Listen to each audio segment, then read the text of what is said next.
Patay ang kapitan sa Talitay, Maguindanao ug kanhi ABC President ato sa pagpang-ambush sa riding in tandem suspect sa Dato Odinsin Suwat sa Maguindanao. Ang biktima na ilang si Kapitan Adel Giamadel kinsa barangay kapitan sa Talitay, Maguindanao. Giambush matud pa ang biktima kaganina buntag sa mga suspect nga riding in tandem sa crossing Taviran Dato Odinsin Suwat sa Maguindanao. Samdan sabang asawa sa biktima nga usa ka school principal sa ilang lungsod. Samtang luwas ang duha ka mga anak niini nga iyang kauban diyang gibanhigan ang sa mga suspect. Gikan sa barangay Bentan, Talitay ang mga biktima nga padulong unta sa Cotabato City dihang giambush. Gidala pa sa ospital si Kapitan Adel apan patay na kini.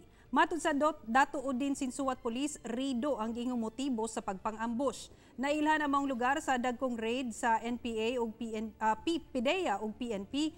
Human ginganla ni Pangulong Rodrigo Duterte nga narco-politician ang alkalde, vice-alkalde uban pang anaa sa narco list.